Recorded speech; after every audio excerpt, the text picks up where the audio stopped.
Good evening, welcome back. एक बार फिर से आपका स्वागत है इंस्पायर हब के इस टारगेट बैच में, जहां पर पिछले सेशन में हम लोगों ने आर्टिकल से संबंधित कुछ छोटे छोटे कॉन्सेप्ट्स को देखे थे। मुझे विश्वास है कि आपने उस सेशन को अच्छे से देखा होगा और चीज़ों को समझा होगा, और जो क्वेरीज होंगी, जैसा मैंने कहा था कि आप अपनी क्वेरीज को भी वहाँ कमेंट बॉक्स में डालें, हम उसका भी समाधान करेंगे। तो आइए, जैसे कहता है ना कि कल आपने जो देखा अब आगे देखेंगे, तो गतांक से आगे हम लोग वहाँ जो चर्चा कर रहे थे वो चर्चा थी कि कैसे नाउन्स के साथ आर्टिकल्स को हम जब यूज़ करते हैं तो काउंटेबल नाउन्स के साथ होता है, अनकाउंटेबल्स के साथ नहीं होता है। इस सीरीज में कुछ चीज़ें और देखनी है। उसके पहले एक छोटी सी बात और ध्यान रखिएगा, कभी कभी लोग यहाँ भी कंफ्यूज हो जाते हैं। जैसे ये बात आई कि हम आर्टिकल्स का प्रयोग, ए एन का प्रयोग साउंड के आधार पे करते हैं, है ना, न कि वॉवेल्स और कॉन्सोनेंट्स के आधार पर नहीं, उनके साउंड के आधार पे। तो यहाँ पे एक बात का और ध्यान रखना है कि जैसे मैं कहूंगा एन एलिफेंट, ठीक है, लेकिन अगर मैं यहाँ पर इस एलिफेंट को मॉडिफाई करूं किसी एडजेक्टिव से, तो मैं कहूंगा अ बिग एलिफेंट। जरा ध्यान दीजिए, मामला समझिएगा। ये भी एक छोटी सी बात है, सामान्य बात है, लेकिन कंफ्यूजन हो जाता है। ये ठीक बात है कि ये जो आर्टिकल है ये इस नाउन के लिए आया है। अगर यहाँ पे नाउन ना होता तो आप अ बिग नहीं कह सकते। ये बात चर्चा पिछले सेशन में हुई है, पिछले सेशन को आपने ध्यान से देखा होगा तो ये बात मिली होगी। लेकिन ये आता तो इस नाउन के लिए, इसमें कोई डाउट नहीं है, लेकिन ये साउंड फॉलो करता है अपने नियरेस्ट वर्ड को। तो आप देखो यहाँ पर जब ये नाउन अकेला आया था तो यहाँ पर इस ई के साउंड को फॉलो किया तो एन आया, लेकिन जब आपने इसके साथ ये बिग एडजेक्टिव लगा दिया तो अब ये जो है इस बी के साउंड को फॉलो करा, इसलिए पर ए आया। अब आप ये लॉजिक मत दीजिए कि सर जी एलिफेंट के पहले तो एन आता है और ये आर्टिकल एलिफेंट के लिए आया है इसलिए एन लगना चाहिए। नहीं, बिल्कुल ठीक बात है, ये आया इस नाउन के लिए ही है, लेकिन जब आप यहाँ पे इसको इंसर्ट करेंगे तो ये फॉलो किसको करेगा? अपने नियरेस्ट वर्ड के साउंड को। एक छोटी सी बात है लेकिन चूक हो सकती है, इसलिए इसको ध्यान देने की जरूरत है। इसलिए आप कहेंगे क्या कि एन एप्पल, देखिए एन आया, लेकिन आप कहोगे क्या कहते हैं, पीस ऑफ एप्पल। देखिए जरा, अब जैसे ही आपने यहाँ पे पीस ऑफ लिखा तो ए आ गया, एन नहीं। क्यों? क्योंकि यहाँ पे एन इसके साउंड को फॉलो कर रहा है और यहाँ पर ये इसके साउंड को फॉलो कर रहा है, हालांकि आया उसी के लिए है। Is that clear? एक तो ये छोटी सी बात ध्यान रखिएगा। दूसरी बात क्या ध्यान रखनी है कि हमने जो काउंटेबल और अनकाउंटेबल नाउन्स की चर्चा की थी, तो वहां पर आपको ये ध्यान देना है कि इसको हम लोग नेक्स्ट पेज पे लेके जाएं तो ठीक रहेगा ना? हाँ, ठीक है। अब यहां पर यह ध्यान रखना है कि बहुत से ऐसे नाउन्स हैं जो इंग्लिश में अनकाउंटेबल है। ये बहुत इंपॉर्टेंट एस्पेक्ट है। अगर सवाल कहीं फिलर्स का या एरर का या कुछ का भी बनता है तो इसका एक ध्यान रखिएगा कि बहुत से ऐसे इंग्लिश के वर्ड्स हैं जिनका जो हिंदी है वो हिंदी में वो काउंटेबल माने जाते हैं, लेकिन इंग्लिश में वो अनकाउंटेबल होते हैं। जैसे एग्जाम्पल के लिए हम लोग रोटी और रोटियां खाते हैं इंग्लिश में, से ब्रेड है, सोप है, सीनरी है, ठीक है, फर्नीचर है, न्यूज है, इंफॉर्मेशन है, और भी वर्ड्स हैं, एडवाइस है, ठीक है, ऐसे तमाम वर्ड्स।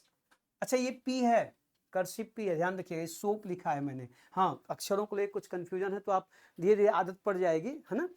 तो bread, soap, scenery, furniture, news, information, advice, poetry है, ठीक है। इस तरह के तमाम ऐसे वर्ड्स हैं जिनको हम हिंदी में जब यूज करते हैं, देखो काव्य काव्यों, सलाह सलाहें, रोटी रोटियां, सोप साबुन साबुनों, हिंदी में इनका बहुवचन बनता है। हिंदी में इनके साथ आप 1 2 3 4 का प्रयोग करते हैं। आप जाके कहते हैं अंकल 1 साबुन दे दीजिए, अंकल 2 साबुन दे दीजिए। तो ये हिंदी की समस्या है। लेकिन अब यहाँ पे कंफ्यूजन क्या होता है, अगर मान लीजिए आप ट्रांसलेट कर रहे हैं या वहाँ पे फिल इन द ब्लैंक्स कर रहे हैं, तो ये समस्या आती है कि हिंदी में, अब देखो सीनरी, हिंदी में दृश्य दृश्य दोनों होता है, लेकिन इंग्लिश कहती है कि ये हमारे सारे के सारे प्योर अनकाउंट, ऐसे और भी मैं एटसेट्रा लिख दे रहा हूँ, जैसा मैंने वादा किया आपको इसका पीडीएफ मिल जाएगा। कॉन्सेप्ट समझने के लिए इतना एग्जाम्पल बहुत है कि ये सब क्या है, ये प्योर अनकाउंटेबल नाउन्स हैं। These are purely uncountable and they don't have any plural form or they never preceded by a or an. The is possible. Yes, the is conditional. The is a different thing. We'll discuss later.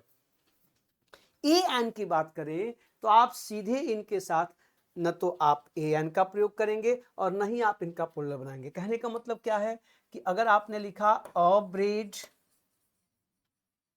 तो भी आप गलत कर रहे हैं, और अगर आपने लिखा टू ब्रेड्स तो भी आप गलती कर रहे हैं। न ये पॉसिबल है बेटा, न ये पॉसिबल है। आप अ न्यूज नहीं कह सकते, आप एन इंफॉर्मेशन नहीं कह सकते, आप अ सीनरी नहीं कह सकते, आप ये नहीं कह सकते कि I bought a soap. It's a filthy sentence, बहुत ही गंदा वाक्य है। अ सोप नहीं होगा, अ ब्रेड नहीं होगा, अ सीनरी नहीं होगा, अ फर्नीचर नहीं होगा, फर्नीचर्स भी नहीं होगा। तो फिर आपके मन में प्रश्न उठना चाहिए कि सर अगर हमें कहना हो कि दो काव्य या 2 रोटियां, 2 साबुन, 4 दृश्य, तो हम इसको इंग्लिश में एक्सप्रेस कैसे करेंगे, या हमारे सामने जब ये सेंटेंसेज आएंगे तो इनमें हम कहेगा कि सुधार करिए या इसको फिल करिए या पूरा करिए, तो कैसे करेंगे। जवाब आपके सामने है। पहले ये बात आप समझ गए होंगे कि ये बेसिकली अनकाउंटेबल नाउन्स हैं, इनका न तो कभी आप प्लुरल बनाएंगे और ना इनके साथ ए एन का प्रयोग करेंगे। The question is how the Hindi words will be translated into English, such words. The answer is कि इनके साथ आप सीधे ए एन का प्रयोग नहीं कर सकते, but you can use some phrases like a piece of, ना, जैसे या अ केक ऑफ या अ बिट ऑफ, अथवा आप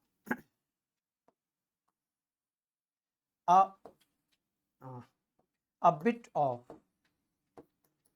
या an item of। ये देखिए इस तरह की तमाम चीजें एटसेट्रा आप समझ रहे हैं, आपके दिमाग में चीजें चलने होगी। A lot of, a good deal of, इस तरह की चीजें। अब देखिए, अब चूंकि यहाँ पे पीस के पहले ए लगा है, केक के पहले ए लगा है, बिट के पहले ए लगा है, आइटम के पहले एन लगा है, it means these cake piece bit item are countable. So if you say a soap, definitely it's wrong, इसमें कोई संदेह नहीं, ये गलत है। But if you say a cake of soap, अब आप बताओ दुकान पे जाते हो तो क्या कहते हो कि साबुन की बट्टी दे देना, केक ना, उसका जो, या बार, साबुन का क्या होता है, बार होता है, सोप का बार होता है, या तो केक होता है। अब ये करेक्ट है। अब आप कहना कि हमें 2 साबुन चाहिए, 3 साबुन चाहिए, कोई प्रॉब्लम नहीं है। अब इसका प्लुरल बना दो ना, आप कह दो 2, ठीक है, केक्स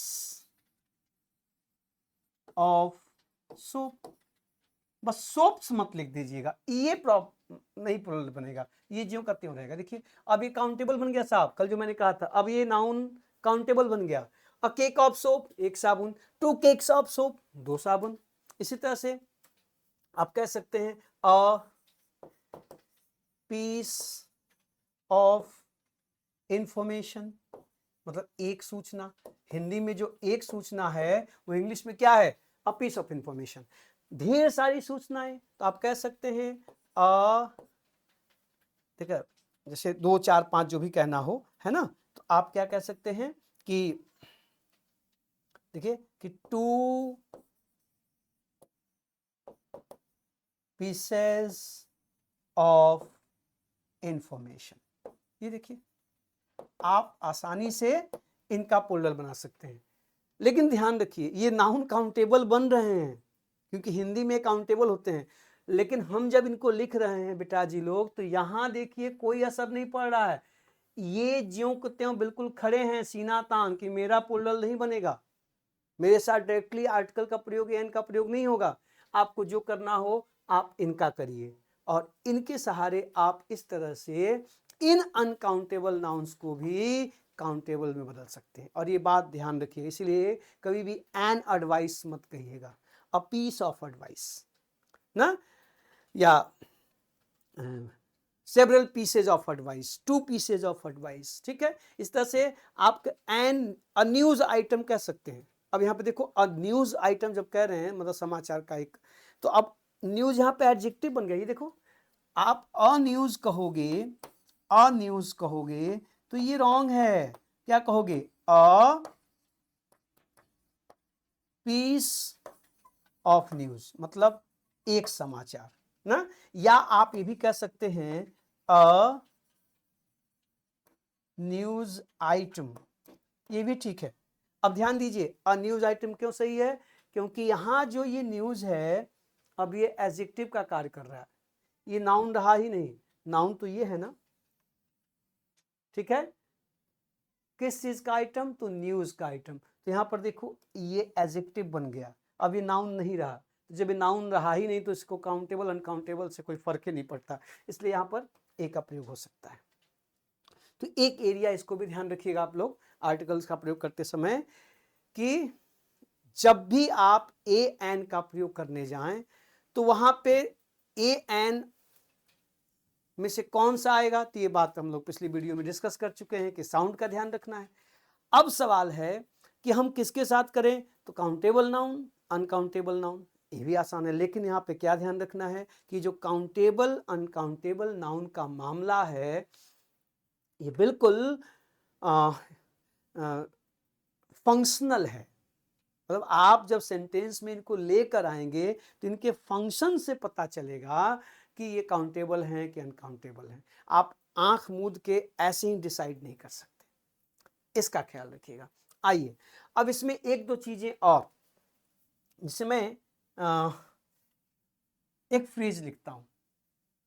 अब देखिए ध्यान से, मैं कहूं कि एक और चीज है कि आपके मन में सवाल उठ सकता है कि हम कोई एक नाउन लें, ठीक है, अब जाहिर सी बात है वो काउंटेबल नाउन ही होगा, और इस नाउन के साथ एंड लाकर फिर एक नाउन लेकर आए। आपके मन में ये सवाल उठ सकता है कि ये जो दोनों नाउन आए हैं, अगर ये दोनों नाउन काउंटेबल हैं और हमें ए अथवा एन इंसर्ट करना है या द इंसर्ट करना है, तो हम इसके साथ रखें कि इसके साथ रखें कि दोनों के साथ रखें? यहां से भी क्वेश्चंस कई बार पूछे गए हैं, तो जरा इसको ऐसे समझिए। अगर मैं कहूं कि अ पोइट एंड फिलोसोफर, और फिर मैं कहूं अ पोइट एंड अ फिलोसोफर, आपको बताऊं बेटा जी लोग कि ये दोनों के दोनों एक्सप्रेशंस करेक्ट है। ये भी ठीक है, ये भी ठीक है, बस अंतर क्या है, यहां पर 1 पर्सन है, यहां पर 2 पर्सन है। अच्छा, यहां ए एन की जगह आप चाहें तो द का प्रयोग भी कर सकते हो, वो डिपेंड करेगा। अंतर क्या है, अ पोइट एंड फिलोसोफर का मतलब है कि वही व्यक्ति कवि भी है और दार्शनिक भी है, एक ही व्यक्ति है, इसलिए ये एक सिंगुलर नाउन फ्रेज है, एक फ्रेज बन रहा है जो सिंगुलर है। इसके साथ जो वर्ब आएगी वो सिंगुलर आएगी, वो एक ही व्यक्ति को डिनोट करेगा। और अ पोइट एंड अ फिलोसोफर का मतलब है कि यहां पर एक व्यक्ति पोइट है, कवि है, और एक फिलोसोफर है, दार्शनिक है, दो लोग हैं, अर्थात ये प्लूरल हो गया। कहने का मतलब क्या कि अगर मैं एक एक्सप्रेशन लिखूं, या ध्यान से देखिएगा मेरा एग्जांपल, अगर मैं कहूं कि अब चूंकि हम लोग अभी ये रिकॉर्डेड आपके पास जाएगा इसलिए संवाद नहीं हो सकता, वरना मैं पूछता कि बताओ मैंने सही लिखा है कि गलत, लेकिन आप जब वीडियो देखिएगा तो ये इमेजिन करिएगा कि मैं आपसे पूछ रहा हूं, ठीक है। अब अगर मैं कहूं कि he is a poet and a philosopher, अगर ये सेंटेंस मैं आपको लिखूं या ये एक्सप्रेशन मैं आपके सामने रखूं, तो आप मुझे पास करेंगे कि फेल? डेफिनेटली आपको मुझे फेल करना चाहिए। क्यों फेल करना चाहिए? और एग्जाम में भी इसका ध्यान रखिएगा। यहां पर आपने ही का प्रयोग किया है, ही मतलब कोई एक व्यक्ति ना, सिंगल पर्सन, और जब वो सिंगल पर्सन है तो इसका मतलब कि वही व्यक्ति कवि भी है, वही व्यक्ति दार्शनिक भी है। तो फिर जब दोनों सेम हैं तो पहला वाला एक्सप्रेशन आना चाहिए ना, पहला वाला, अर्थात आर्टिकल का प्रयोग एक बार होना चाहिए। इस सेंटेंस में एरर कहां है? ये वाला ए नहीं आएगा। इसका सही रूप क्या होगा कि he is a poet and philosopher, this a must be omitted. But if I change this he into they, my dear friends, अगर मैं इसको दे कर दूं, जैसे ही मैं दे कहूंगा तो इज क्या हो जाएगा? आर। अब देखो, अब यहां कम से कम दो लोग हैं। अब क्या कहोगे? अब मैं लिखूं अ poet and philosopher, again it's a wrong expression. Why? Because now they are means two different persons. That's why here article must be inserted. अब यहां पर they are a poet and a philosopher होना चाहिए, केवल philosopher नहीं, यहां पर ए का होना जरूरी है, और यहां पर ए का होना जरूरी नहीं है। अब समझिएगा, अब हम लोग रूल से कॉन्सेप्ट की ओर चल रहे हैं कि आपके सामने उसने इसी ऐसे ही एक्सप्रेशंस को, चाहे उसने क्या किया, fillers, fill in the blanks के रूप में दे दे, या एरर के रूप में दे दे, कहे कि इसको बताइए यहाँ पर कहाँ, या भरने को दे दे कि बताओ यहाँ पर ए या एन आएगा कि नहीं आएगा। अगर दो डिफरेंट नाउन्स हैं तो इसका डिसीजन इसी बात से होगा कि वो दोनों डिफरेंट पर्सन्स हैं, डिफरेंट थिंग्स हैं, कि एक हैं। ठीक, इसी तर्ज पर एक छोटा सा कॉन्सेप्ट और आपको ध्यान रखना है। कभी कभी क्या होगा, यहां पर तो देखिए दोनों नाउन एंड से जुड़े हुए हैं, दोनों नाउन है एंड से यहां पर जुड़े हुए हैं, तो ये बात आ गई कि आर्टिकल दोनों तरफ ना। अगर आपने कहा कि the manager and principal, the manager and principal means एक ही व्यक्ति उस विद्यालय का या कॉलेज का प्रबंधक भी है और प्राध्यापक भी है। तो the manager and the principal has come to see us, verb singular होगी। But the manager and the principal, now there are two persons, one is the manager and the other one is the principal. So आप कहोगे the manager and the principal have come to see us. देखो verb भी plural हो गई। तो ये concept आपको दिमाग में रखना है। इसी पर एक स्टेप और आते हैं, ठीक है। वो क्या है कि अगर यहां पर इन नाउन्स के साथ एडजेक्टिव्स भी आ जाएं, बहुत बेसिक कॉन्सेप्ट है, कई बार सवाल पूछे गए हैं। थोड़ा सा अब मैं एक दो सेशन के बाद कुछ प्रश्नों को भी आपके सामने लेकर आऊंगा, सर ने कुछ बहुत सी चीजें तैयार की हैं, उसको मैं आपके सामने लेकर आऊंगा, तो शायद आइडिया मिले कि ये दोनों जो लेक्चर्स आपने अटेंड किए, देखा, तो ये कितना फ्रूटफुल है, क्योंकि क्वेश्चंस के थ्रू ही चीजें पता चलेंगी। तो आप देखो जरा, इसमें एक बात और ध्यान दीजिए कि ये सिचुएशन ऐसा हो जाए जिससे मैं आ जाए कि ध्यान से देखिएगा, ब्लैक एंड व्हाइट कैट, बहुत फेमस एक्सप्रेशन है, बहुत बार एग्जाम में पूछे गए हैं। और फिर मैं कहूं अ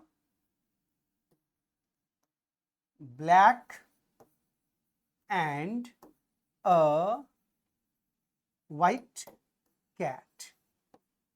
तो अगेन ये दोनों के दोनों एक्सप्रेशन करेक्ट है, दोनों करेक्ट है। लेकिन यहां पर ध्यान से देखिए, पहले तो इस एक्सप्रेशन में और पिछले एक्सप्रेशन में क्या डिफरेंस आया बेटा।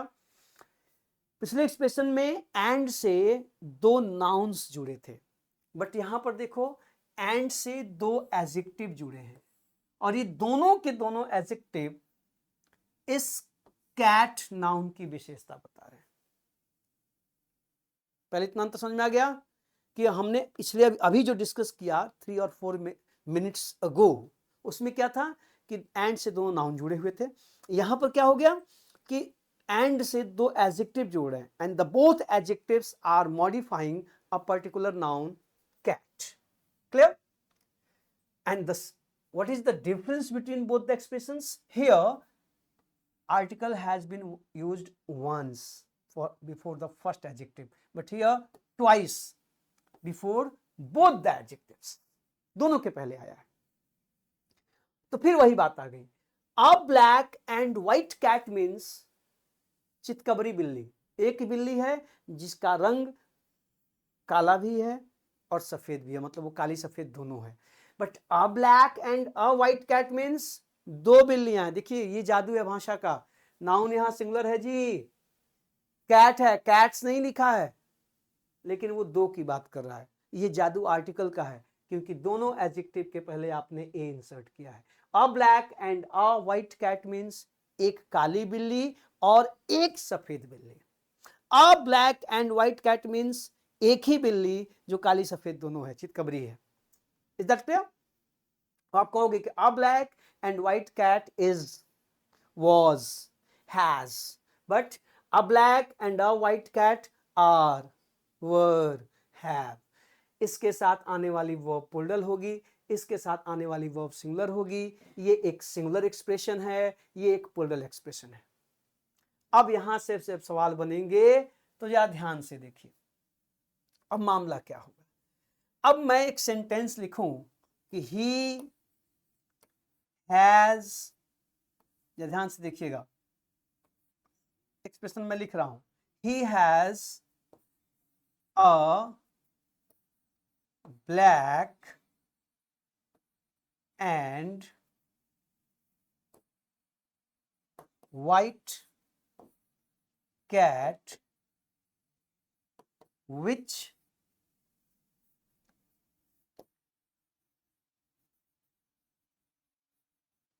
guard his house from rats। देखें जरा, he has a black and white cat which guard his house from rats। अब चूंकि हम लोग कनेक्टेड नहीं हैं, वरना मजा आता, अभी तक मैंने जो बात की है कि आप उसका रिप्लाई भी देते, सब कुछ ठीक रहा तो वो भी दोहराने वाला है। ऐप भी हम लोगों का बहुत जल्दी, जब बहुत तेजी से उस पर काम कर रहे हैं, तो फिर हम लोग गुफ्तगू भी कर पाएंगे, एक दूसरे से रूबरू हो पाएंगे। अब को जरा मान लो यही सेंटेंस एग्जाम में आ गया, और वो कहे कि इसमें एरर पहचानो या इसको शुद्ध कर दो, ठीक है, सिंटैक्स नुमा सवाल आ जाए।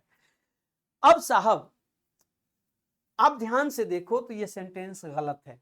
अब देखना जरा कैसे आप कॉन्सेप्ट्स को ठीक करते हैं।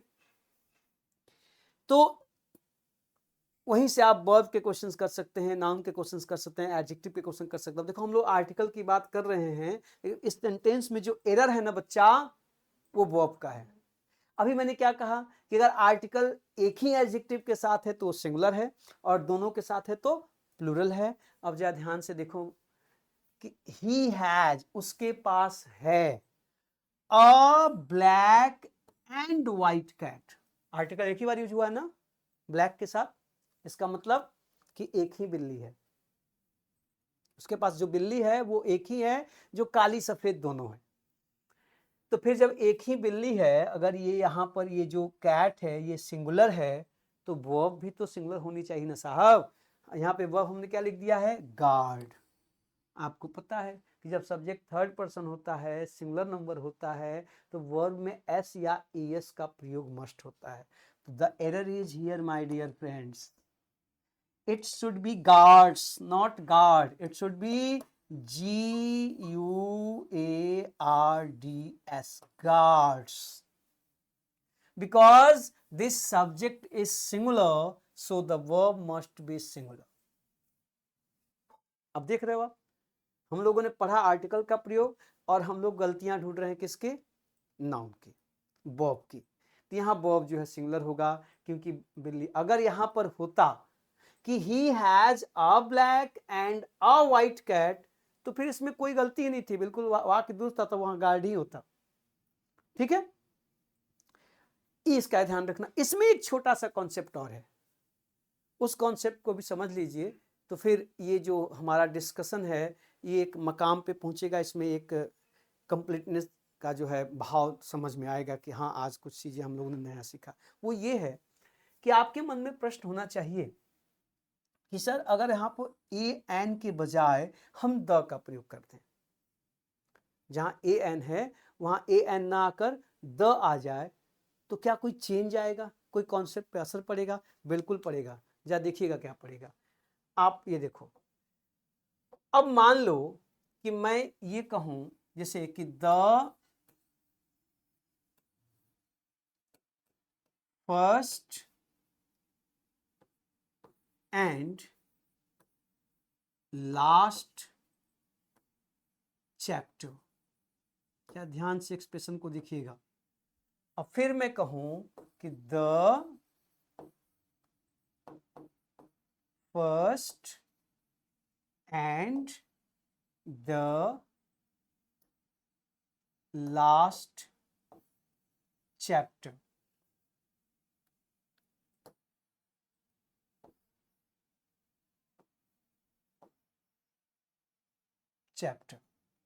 अब देखना जरा, अभी जो दोनों मैंने एक्सप्रेशन लिखे हैं ना, ये दोनों के दोनों मेरे एक्सप्रेशन गलत हैं, दोनों रॉन्ग हैं। मैंने किया क्या है, फिर दो एडजेक्टिव को लिया है, एंड से जुड़ा है, और एक पर्टिकुलर नाउन को मॉडिफाई कराया है। एक बार मैंने द का प्रयोग कॉमन फैक्टर के रूप में किया है, और एक बार मैंने बार बार अलग अलग किया है। और मैं कह रहा हूं कि दोनों के दोनों एक्सप्रेशन रॉन्ग हैं, गलत हैं। क्या गलती है? तो देखो, आर्टिकल और एडजेक्टिव का असर नाउन पे, गलती यहां पर है साहब लोग, देखो यहां पर गलती है, यहां पर गलती है। यहां पर चैप्टर के बजाय चैप्टर्स होना चाहिए, ठीक है। और यहां पर चैप्टर के बजाय मतलब यहां पे जो है चैप्टर्स, ये देखो चैप्टर्स है ना, the first and last chapters, chapter नहीं।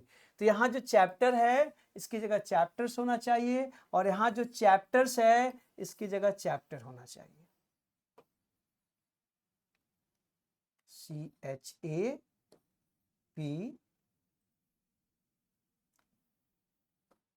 यहाँ चैप्टर्स नहीं चैप्टर होना चाहिए।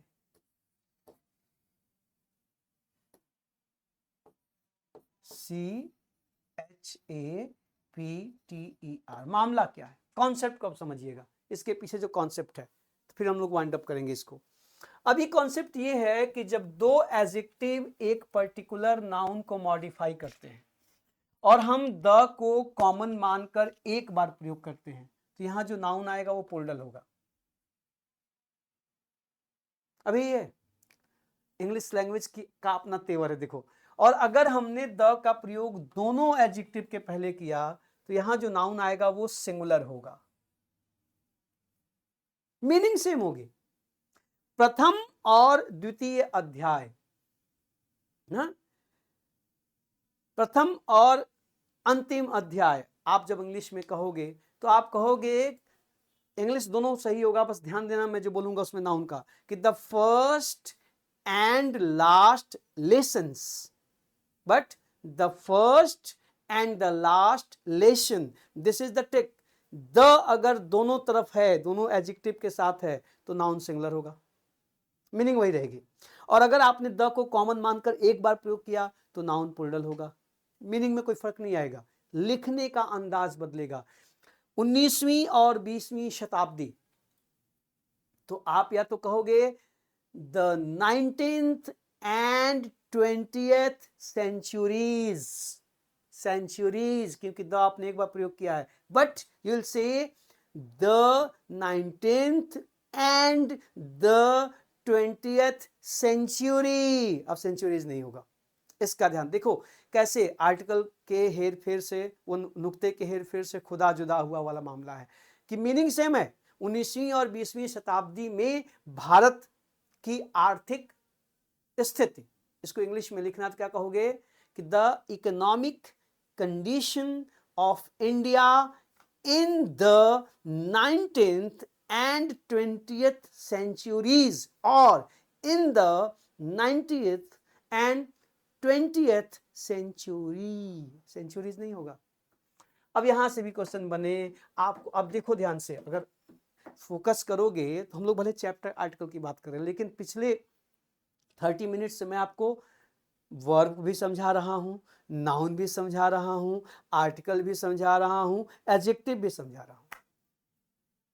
तो ये जो लैंग्वेज है ना भाई, पार्ट्स ऑफ स्पीच 8, आप कोई भी सेंटेंस लिखोगे तो सब एक साथ आएंगे गडमगड, उन्हीं को अलग अलग करके समझना। और चूंकि थोड़ा सा बॉडी लैंग्वेज में एक पैनिक या एक हेस्टिनेस दिख रहा होगा, तो उसका कारण क्या है? आपका लक्ष्य 12 अक्टूबर 12 अक्टूबर 12 अक्टूबर, इसलिए कुछ चीज़ें थोड़ा गंभीर। ठीक है, अभी हम लोग पहले अपना टारगेट देख लें, फिर आवश्यकता पड़ेगी तो बहुत सी चीज़ें उसको आप तक पहुंचा दिया जाएगा। और बाकी जो चीज़ें छोटी मोटी हैं, मैं इस पर एक पीडीएफ सर से कहूँगा आपको सेंड कर दें, क्योंकि हमारे पास 8-10 क्लासेज हैं, तो थोड़ा सा टॉपिक चेंज करना भी ज़रूरी है ना। तो नेक्स्ट सेशन में हम लोग कुछ और देखते हैं। पहले मैं कुछ प्रश्नों को देखता हूँ, कुछ सर ने तमाम क्वेश्चंस दिए हैं, उनको मैं आपके सामने लेकर आऊँगा, और उन प्रश्नों के माध्यम से ही कौन कौन से एरियाज है जहाँ पर डीपली फोकस करना है, उसको हम लोग देख लेंगे। और सब कुछ ठीक रहा तो 12 अक्टूबर को आप रॉक करेंगे।